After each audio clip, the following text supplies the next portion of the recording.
चलिए दूसरी तरफ हम लोग बात करें, बीते 20 वर्षों में आपने जनहित याचिका के दौरान और उस समाज को जो है भ्रष्टाचार जिस तरह से हो रहा था उसको लेकर लड़ाई लड़ रहे हैं लगातार, क्या कहेंगे? कुल कितने जनहित याचिका के दरमियान आपको जो है उसमें सफलता मिली भ्रष्टाचार के खिलाफ लड़ाई लड़ते हुए? देखिए, हमारे साथ एक विशेष बात ये है कि मैं पेशे से अधिवक्ता नहीं हूँ और मैं गंगा की कृपा है मेरे ऊपर और अपने पेरेंट्स का संस्कार है कि सामाजिक लड़ाइयों को जब मैं लड़ने लगा पटना उच्च न्यायालय में, पहली लड़ाई गंगा से मिशन गंगा के लिए था, तो उस समय से मैं कोर्ट के सामने कहा कि मैं अपनी बात रखना चाहता हूँ। कोर्ट ने मुझे अनुमति दिया और 21 जुलाई 2000 से लेकर आज तक हमारे द्वारा लगभग 81 जनहित याचिका दायर की जा चुकी है। तो मुझे लगता है कि इंडिया में हमसे आगे कोई नहीं है, ये बिहारवासियों को गर्व होना चाहिए। और मैंने किसी एक खास मुद्दे पर नहीं किया, हमारी जितनी जनहित याचिका है सब पे पटना उच्च न्यायालय ने, इवन कि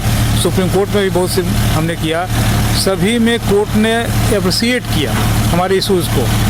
जैसे कि आप ज़मीन की बात जो हम लोग कर रहे थे, हमने शुरुआत किया था ज़मीन को बचाने का, सबसे पहला जनहित याचिका हमने दायर किया मेडिकल कॉलेज की ज़मीन बचाने के लिए।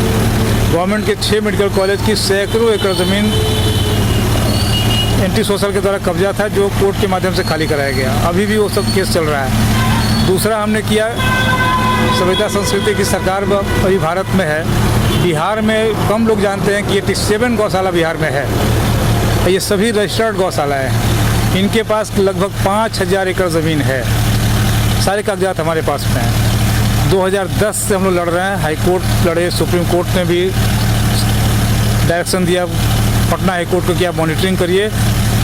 हर डीएम के माध्यम से बार बार रिपोर्ट जाती है कि, लेकिन सरकार को जो करना चाहिए सरकार उतनी संवेदनशील नहीं दिखती है, इच्छा शक्ति सरकार नहीं दिखाती है। हमारा सीधा कहना है कि गौशाला सिर्फ गाय से मतलब नहीं है, जानवर से मतलब नहीं है, यह डेवलपमेंट का मामला है। कोई भी स्टेट या कंट्री डेवलप हुआ है तो उसके पीछे उसका बैकबोन जो था वो पशुधन था। हरियाणा हो, पंजाब हो, किसी को ले लीजिए, पशुधन उसका सबसे बेस रहा है। पता नहीं हमारी सरकारों को क्या लगता है, समझ में नहीं आता। अब तो मैं तो कह सकता हूँ सरकारें ज़मीन लुटवाने में लगी हुई हैं। गौशाला के लिए मैं 10 साल से संघर्ष कर रहा हूँ, ज़मीनें खाली हुई हैं लेकिन इसमें संघर्ष करना पड़ता है। उसके बाद हमने सरकारी विद्यालयों की तरफ ध्यान दिया, जैसे पटना विश्वविद्यालय बिहार का सबसे प्रतिष्ठित विश्वविद्यालय है, जिसकी 3 एकड़ ज़मीन लॉ कॉलेज के पास जो इंजीनियरिंग कॉलेज है, बिहार इंजीनियरिंग कॉलेज के लिए एक्वायर हुई थी, वह ज़मीन की कागजात हम लोगों ने ऊपर करके खाली करवा लिया है कोर्ट के हैसियत से। बहुत सारे वेटनरी कॉलेज, जो बिहार का इकलौता वेटनरी कॉलेज था, आज वेटनरी साइंस यूनिवर्सिटी के रूप में डेवलप हुआ है, उसकी 640 एकड़ ज़मीन खतरे में पड़ी हुई थी, असामाजिक तत्वों का कब्जा था।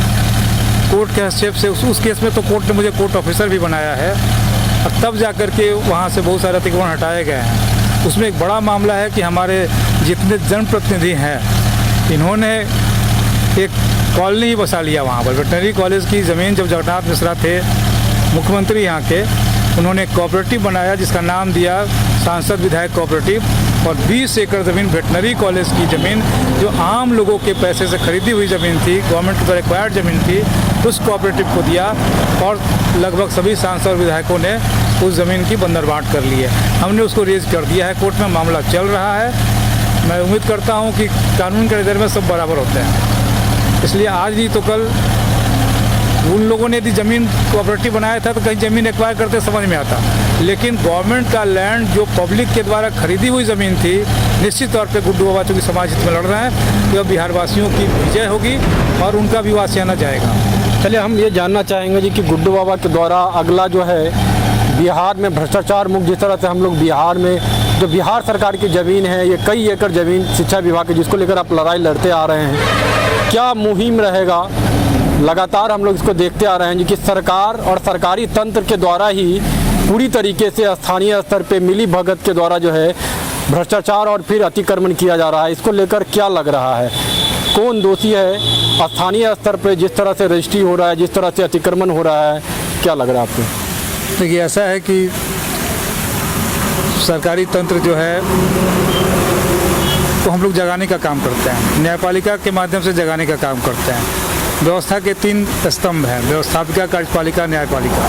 न्यायपालिका अभिभावक के तौर पे काम करती है। और जब हमारी सफलता का राज है कि मैं बिना पेपर का साक्ष्य का नहीं लड़ता हूँ, और जब साक्ष्य होते हैं तो न्यायालय मुझे साथ देता है। तो मैं दरभंगा में आज जो देखा हूँ कि सरकारी विद्यालय की ज़मीन को लोग बेच रहे हैं, सरकारी अस्पताल की ज़मीन लोग बेच रहे हैं, सरकारी ज़मीन पर नदी और तालाब की ज़मीन पर एक कंस्ट्रक्शन कंपनी जो है वहाँ पर लोगों को अपार्टमेंट बना के प्लॉट अलॉटमेंट की बात कर रही है, प्लॉट में वहाँ बोर्ड भी लगा हुआ है।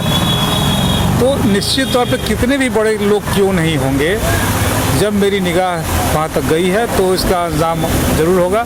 हम ये नहीं कहते, मैं उनको गलत नहीं कर रहा हूँ, लेकिन यदि गलती उन्होंने किया है तो वो बचेंगे नहीं, कोई भी हो। चलिए, हम सामाजिक कार्यकर्ता के रूप में जानना चाहेंगे जी कि हमने अन्ना हजारे से भी मिला था पिछले 2 साल पहले, और मेधा पाटेकर जी जो लगातार जो है वो नर्मदा आंदोलन को लेकर लड़ाई लड़ते आ रहे हैं। क्या कहेंगे, सामाजिक कार्यकर्ता को भी जब लड़ाई लड़ने के बाद पॉलिटिकल प्रेशर, पॉलिटिकल पूरी तरीके से लाइजनिंग दिखता है जिससे वो भी शांत बैठ जाते हैं? तो मैं उसे सामाजिक कार्यकर्ता नहीं मानता हूँ, कि सामाजिक कार्यकर्ता कभी किसी की अधीनता स्वीकार नहीं करेगा। गांधी ने किसी की अधीनता स्वीकार नहीं की, अन्ना ने नहीं किया, जेपी ने किसी की अधीनता स्वीकार नहीं की। यदि गुड्डू और सामाजिक कार्यकर्ता हैं तो ताज जीवन अंतिम सांस तक किसी की अधीनता स्वीकार नहीं करेंगे। जब अधीनता स्वीकार नहीं करेंगे, जब निकले हैं सड़कों पर कफन बांध कर, पाने की चाहत नहीं है तो हमें क्या डरना है। चलिए, अंत में आपसे जानना चाहेंगे जी कि आगामी बिहार को लेकर लगातार हम लोग देख रहे हैं जो स्थिति बन रही है, भ्रष्टाचार पूरी तरीके से शासन प्रशासन स्थानीय स्तर पे देखा जाता है। क्या उसको लेकर जो है जनहित याचिका या फिर एकमात्र साधन है, क्योंकि यहाँ स्थानीय स्तर पे जिस तरह से हम लोग देखते हैं आवेदन, और फिर उस आवेदन पे कोई कार्रवाई नहीं होता है, जनहित याचिका एकमात्र साधन? नहीं, एकमात्र साधन जनहित याचिका नहीं है। जनहित याचिका अंतिम विकल्प है, और कई केसेस में हमारे लिए कोर्ट ये कहता भी है कि गुड्डू बाबा कितना हम लोगों से काम करवाइएगा। तो मुझे सफलता ये मिल रही है कि कोर्ट ने एक तरह से मुझे मार्गदर्शन दे दिया कि लोगों के बीच जाकर जगाओ। आज जैसे मैं दरभंगा आया था तो मुझे जानकारी मिली, इस तरह से मैं बिहार के कोने कोने में अपने लोगों के बीच जाकर के साक्ष्य इकट्ठा कर रहा हूँ, लोगों को जागृत कर रहा हूँ कि आज यदि तुम्हारे क्षेत्र की विद्यालय की ज़मीन कब्जा हुई है तो तुम नहीं लड़ोगे तो तुम्हारा आने वाला जनरेशन तुमको माफ़ नहीं करेगा। तुम्हारे यहाँ अस्पताल नहीं है, अस्पताल है तो उसकी ज़मीन कब्जा हो रही है, तुम नहीं लड़ोगे तो तुम्हारा जनरेशन जो बाल बच्चे आएंगे वो माफ़ नहीं करेंगे। और लोग इसमें आगे आ रहे हैं। अभी भी समाज में अच्छे लोगों की कमी नहीं है। जब बेईमानों की टोली बन सकती है तो मैं आशान्वित हूँ कि आज नहीं तो कल मुझे सफलता मिलेगी कि बिहार में भी ईमानदारों की एक बड़ी टोली बनेगी।